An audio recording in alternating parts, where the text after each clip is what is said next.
Notes 8.2, linear versus nonlinear functions. So we talked about functions yesterday in the video. So now let's compare two different types of functions. So how do we know whether something is linear or nonlinear? So let's just kind of look at that word. Okay, linear, we know that if we graphed it, we're going to get a line. So nonlinear is not going to be a line. It's going to be more of a curve. So mathematically speaking, okay, if we don't have a graph to look at, how are we going to determine whether something is linear versus nonlinear? So we know at this point that a line has a constant rate of change.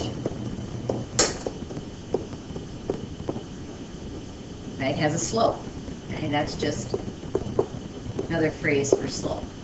So then, to be nonlinear, it's not going to have a constant rate of change.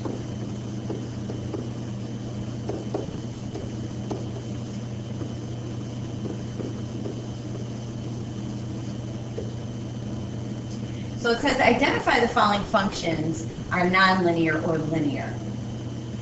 So we've got our table, we've got our x's on top and our y's on the bottom. So if we're going to calculate our rate of change or our slope, instead of using the slope formula, let's just look for some patterns. So if I go from 1 to 2, I'm adding 1. And then from 2 to 4, I'm adding 2. From 4 to 7, we're going to add 3. And if I go from 7 to 8, I'm going to add 1. Now I've got to do the same thing with the y. So we're just kind of playing around with the slope formula in sort of a different way. So if I'm going on our number line from 18 to negative 12, I'm subtracting 6. And from 12 to 0, I'm subtracting 12. Or from 0 to negative 18, I'm subtracting 18. And then from negative 18 to negative 24, I'm subtracting 6. So we know that our slope formula is our change in our y over a change in x. Okay, or y2 minus y1 over x2 minus x1. So now let's compare the x's and the y's, or the y's divided by the x's. So I'm going to circle my pairs of differences. If I look at that first one, I have negative 6 divided by a positive 1. If I simplify that, I get negative 6. The second one, negative 12 divided by a positive 2, that's negative 6. The third one, negative 18 divided by a positive 3, that's negative 6. And then hopefully you're starting to see this pattern. You're starting to see a constant rate of change emerge. So all 4 sets of points have a constant rate of change. So this one is definitely going to be linear. So now let's do the same thing with this other table. Again, let's compare our x's as we move along the table, and then compare the y's. So from negative 5 to negative 3, on a number line, we're adding 2. And then negative 3 to negative 1, again, we're adding 2.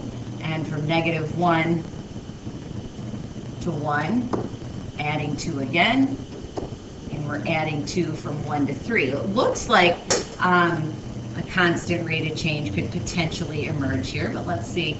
We've got to compare the y's. So from 28 to 26, subtracting 2. And then we're subtracting 4. And from 22 to 14, we're subtracting 8. And from 14 to 4, we're subtracting 10. But again, our rate of change in y over the change in the x, the y2's minus the y1's over the x2's minus the x1's. So we've got to compare y divided by x.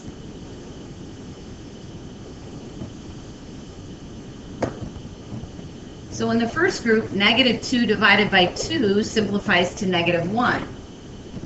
Then the second group, negative 4 divided by 2 simplifies to negative 2. So now we're starting to see in the third group, we end up with negative 4. We don't have a constant rate of change. It's varying. We have a negative 1, then we have a negative 2 to negative 4, and then this last one gives us negative 5. Constant means the same.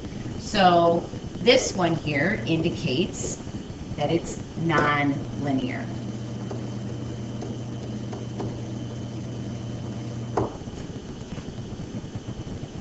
Now, what if you're given a graph? It says determine if it is linear or nonlinear, and then if it's linear, find the rate of change.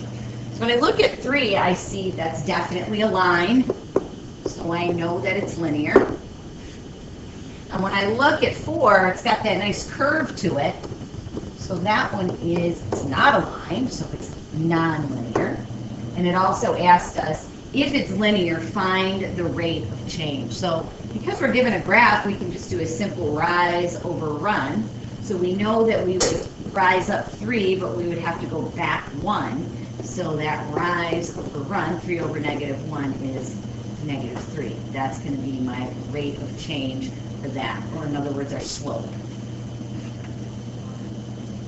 Down here to our last question. It says the table below shows the total distance, Y miles, indicated in the odometer of Ariel's car, and the amount of gasoline used, okay, X gallons on a particular day. So X is gallons, Y is miles. It says write an algebraic equation, okay, make sure, because it says equation, that you have an equation. It's got to have an equal sign in it, not just an expression for this function. So we know that Y equals, how many miles are we going to be able to drive? So what is this odometer starting with? Okay, so total distance. Where is my starting point? Okay, before she started to travel. So before she's used any gas up, she started at 1,000 miles on her odometer. Now I've got to be able to figure out my rate of change.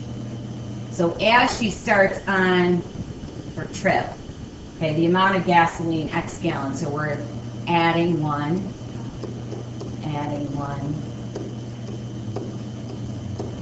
continue to add 1 along the X, and then what's the total distance in miles? So 1,000 to 1,030, adding 30 each time as we continue down the Y list. So you can see, now compare the Y's divided by the X's, nice and consistent. So we end up with 30 over 1. So my rate of change is going to be 30x. So what does this all represent? It says, describe how the slope and the y-intercept of the graph are related to the function. So what's the meaning? So we started at 1,000 miles on the odometer.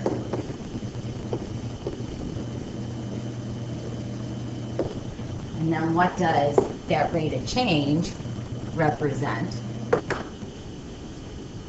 And the 30 represents 30 miles, okay, per every 1 gallon